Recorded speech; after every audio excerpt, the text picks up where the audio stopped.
Buenos días, hermanos, otra vez. Bienvenidos a nuestro espacio aquí de Un Café con Dios.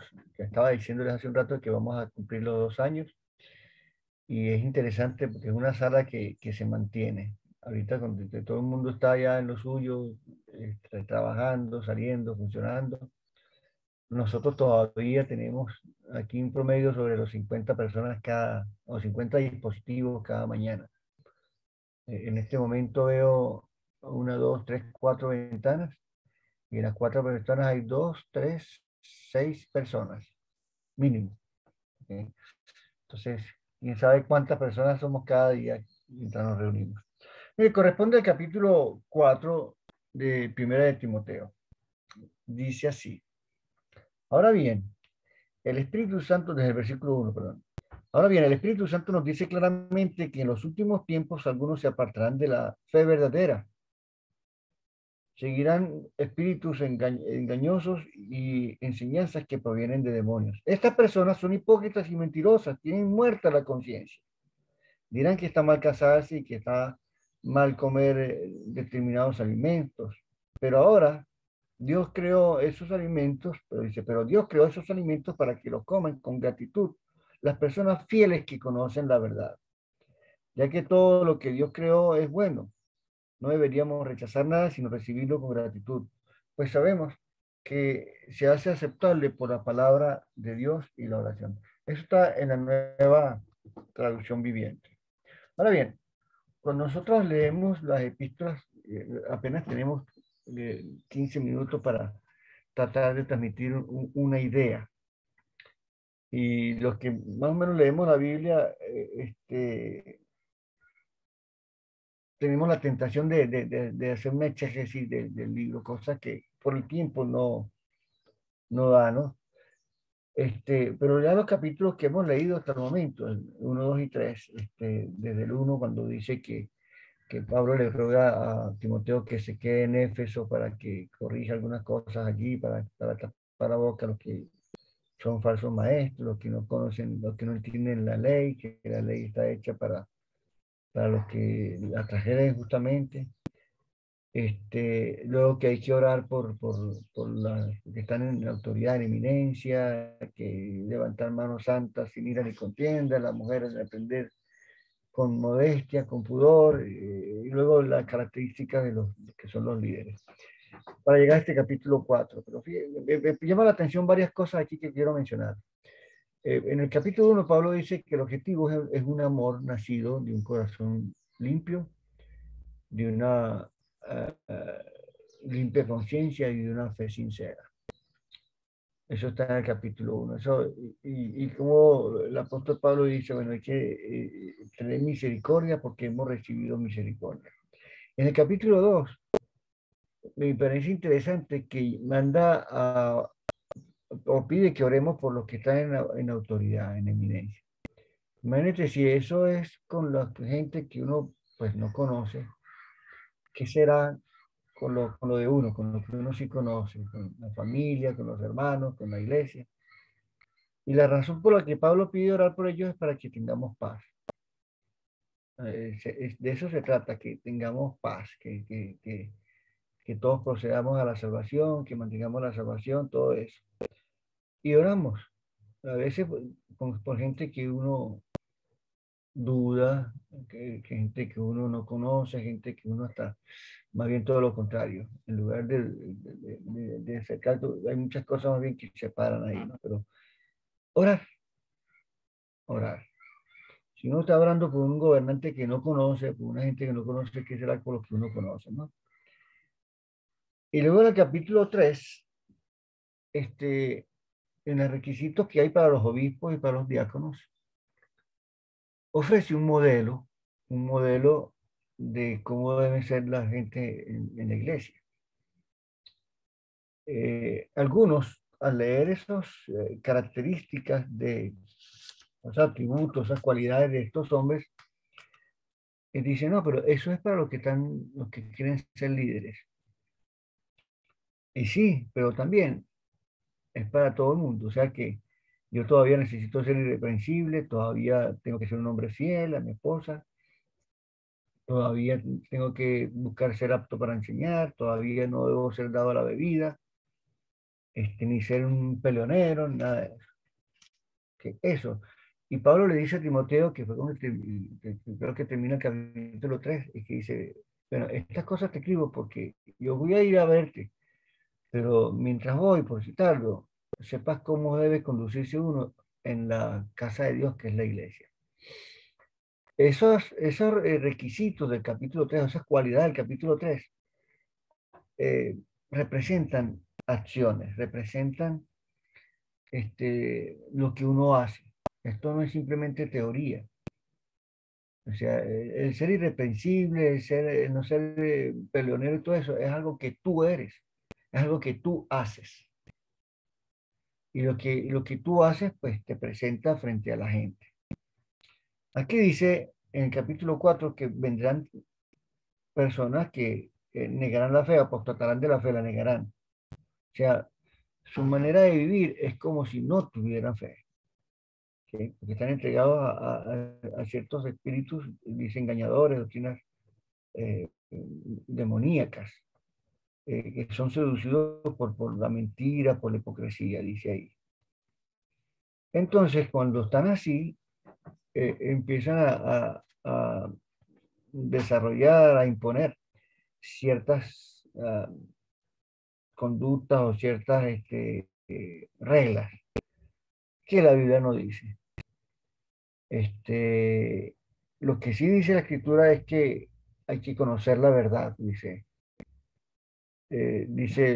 Cuando dice de alimentos que Dios, que prohíben comer alimentos que Dios creó para que los creyentes conocedores de la verdad la coman dando gracias. Y luego en el versículo 5 dice, porque las palabras de Dios y la oración santifican lo que uno come. Entonces, aquí Pablo introduce esto de la palabra ahí, en cualquier disputa. La palabra de Dios hay que conocerla, la palabra de Dios santifica. Entonces, en la medida que conocemos la palabra y la guardamos, la llevamos a la práctica, nos vamos librando de todas esas cosas, de esos conceptos y conductas que nos favorecen. Entonces Pablo le dice en el capítulo 4, después del versículo 6 en adelante, dice, si esto enseña a los hermanos, serás un buen servidor de Cristo, alimentado por las enseñanzas de la fe y de la buena doctrina que siempre seguiste fielmente. Okay. Creo que hay que explicar lo que dice, que hay que conocer la verdad, que todas las cosas son buenas, nada despreciable, pero que hay que hacerlo con gratitud, dependiendo de lo que la palabra de Dios dice. Y la palabra de Dios lo santifica. Por lo tanto, en el versículo 7 dice, entonces rechaza todas esas cosas tontas, ridículas, dice, este, que producen, como lo decía en el capítulo 1, producen discusión más que edificación. ¿Sí? Hay que edificar, mira, hay cosas que siempre en la vida de uno, y lo que uno ve, oye, parece que no está de acuerdo con lo que uno considera que es lo, lo, lo natural, lo lógico. Y a veces la lógica de uno no es suficiente, comparado con la lógica de Dios, que es la que tenemos que buscar siempre, ¿no? Entonces, dice, adelantándome un poquito, que al tiempo se nos acaba, dice, en el versículo, bueno, adelante dice, nosotros nos fatigamos y luchamos porque hemos puesto nuestra esperanza en el Dios viviente, que es el Salvador de todos los hombres, y especialmente de los que creen. Predica eso y enséñalo. ¿Qué es la cosa que hay que predicar? Bueno, ya hemos visto que no hay que dejarse llevar por mitos, por discusiones tontas, que hay que verificar, conocer la verdad para verificar todo y santificarlo con la oración y con la misma palabra, ¿no? Y esa es buscar la salvación. Dios es el Salvador y tenemos que anclarnos en eso. En el proceso, fíjate que en el capítulo 1 dice que, no, que corrija a los deficientes, a los que creen que son doctores de la ley, y luego en el capítulo 3 da unas características de lo que debería ser el modelo de las personas que están al frente. Pero entonces aquí Pablo le habla directamente a Timoteo, mira, por el contrario, tú tratas de ser un modelo, en el versículo 12. un modelo para los que creen. ¿En qué vas a ser un modelo? Dice, en la conversación, en la manera de cómo hablas, en la conducta, en el amor, en la pureza de vida, que como leímos en el versículo ahorita que lo ofrezco cada vez, en esta versión dice, eh, sé un ejemplo para los creyentes en lo que dices, en la forma que vives, en la forma que amas, en tu fe, en tu amor, en tu pureza. Ese es el modelo, dice, ese es el modelo que debes tener. Y Pablo se preocupa por eso y lo que en el capítulo 3 dice, persiste en ello, ocúpate de esas cosas, para que mientras que yo voy, sepas cómo debes conducirte en la iglesia. Y aquí dice otra vez, mira, trata de ser el ejemplo en lo que, en la manera que hablas, en la manera que vives, en la manera que te portas, en la pureza, todo eso. Y luego insiste en el versículo 13, lo mismo que dice en el capítulo 3, hasta que yo llegue, mientras voy, procura entonces dedicarte a la proclamación de las escrituras, a la exhortación y a la enseñanza. Es interesante que este versículo 13 nos dice la manera de cómo alcanzar el versículo 12. No, mira, dedícate a enseñar, a aprender, a proclamar, a animar a la iglesia. ¿Sí? Y finalmente, en los últimos versículos dice, mira, la virtud, los valores, el don espiritual que se te ha asignado. Y si no descuides el don que recibiste, que mediante la profecía que se pronunció acerca de ti cuando los ancianos de la iglesia te impusieron las manos. Eso es lo que dice la imposición de las manos del presbiterio, del obispado, ¿no? Y dice, reflexiona en estas cosas. Dedícate enteramente a ellas. ¿Cuáles son? Lectura, exhortación, enseñanza, para que puedas tener una buena conducta, una forma de hablar diferente, espíritu, fe, las ganas con que todo lo haces. Dice, entrégate en estas cosas, dedícate a ellas. Dice, ¿para qué? En el versículo 15, en esta versión dice, para que todos vean tus progresos. Jesús dijo, ustedes son la luz del mundo. Una ciudad sentada sobre un monte que no se puede esconder. Así como no se enciende una luz para ponerla bajo la mesa, sino para que esté arriba, delante de los hombres, para que vean sus buenas obras y glorifiquen al Padre que está en los cielos. Así dice, para que otros vean tus progresos. Es necesario, hermanos. Hoy le pregunté a tu familia, ¿me ves diferente? Estoy diferente para ti. Que la gente en la oficina te vea diferente, que la gente que acostumbra a verte, porque uno tiene un entorno que el mismo, los mismos transportes, ve la misma gente, los mismos lugares donde uno compra, en fin. Bueno, la gente tiene que examinar, uno tiene que preocuparse porque se vean los progresos. En el versículo 16 dice en esta versión, vigila tu conducta. Que en la versión Reina Valera, que era que la mayoría usamos, dice, ten cuidado de ti mismo.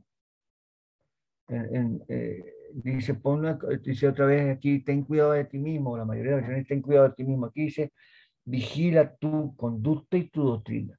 Lo que tú haces y lo que tú dices. La enseñanza que haces. Y persevera en esa actitud. O sea, mantente en eso. Persiste en ello, dice la versión. ¿Okay? Si obras así, mira esto, te salvarás a ti mismo y salvarás a los que te escuchen.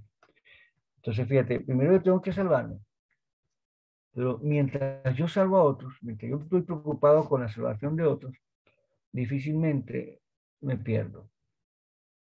¿Sí? Vamos a entrar al arca juntos, vamos a mantenernos salvos juntos.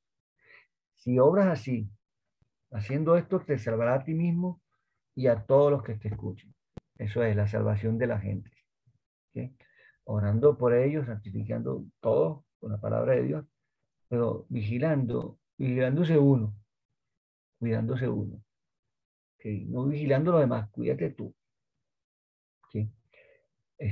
Sea un ejemplo, sea un modelo, es lo que dice Pablo a Timoteo aquí en esta carta. Vamos a orar.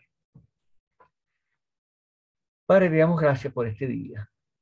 Te damos gracias por este espacio, por la sonrisa de cada hermano, por la eh, disposición de cada uno, por el interés de cada uno por el otro, por el deseo de bienestar que se aflora, Señor, cuando hablamos, cuando nos saludamos, cuando nos reímos, Señor.